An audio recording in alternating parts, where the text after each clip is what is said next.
Nurses are the largest clinical profession in the NHS and they use an awful lot of equipment and consumables.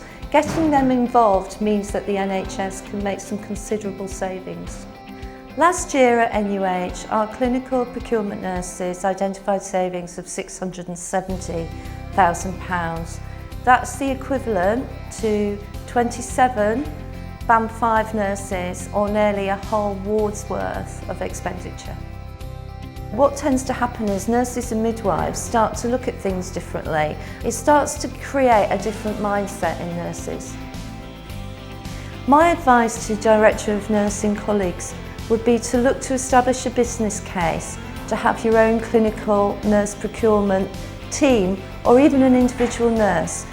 Experience has shown they make their salary costs back in a year in savings.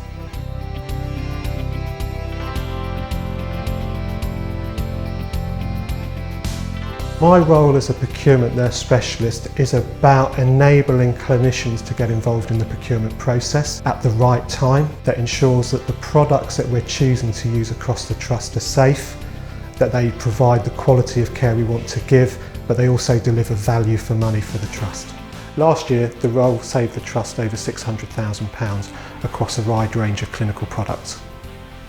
So the Clinical Procurement Specialist Network was created by nurses working in procurement over 10 years ago. And as the role of the procurement nurse has grown across the UK, we recognised it was important to have a forum where people could get together, where they could network, where we could share knowledge and ideas about the projects we're doing locally.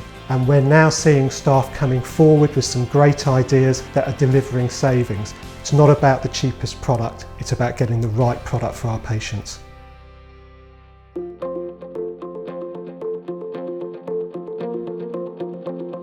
My role is to ensure that what the staff require for patient care is on the shelf at the right price with the right product. The changes with the sutures across the trust with the consultant surgeons and medics was actually changing from one company to another, and it's something that we would never have touched without having the links between clinical staff, the consultants and procurement, and it's worked well. It's been a good team effort. The savings to the trust so far have been £2 million within the surgical procurement, but within theatres alone, with some of the areas that I've influenced, we've had a saving of over £400,000 to date. We're not only freeing money up to actually spend on patient care, we're actually providing the best quality products that we can, and also releasing nurses to care for patients instead of having to be held up with procurement, looking for different goods, looking for alternative goods.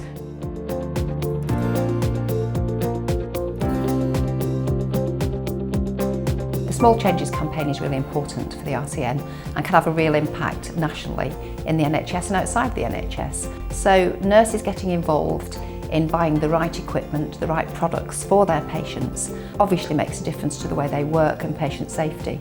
But also by ensuring that we buy in a more sensible way, that we have some consistency of product, it saves money as well. Those savings replicated across the NHS can save hundreds of millions of pounds. That's a lot of nurses' jobs that could be saved.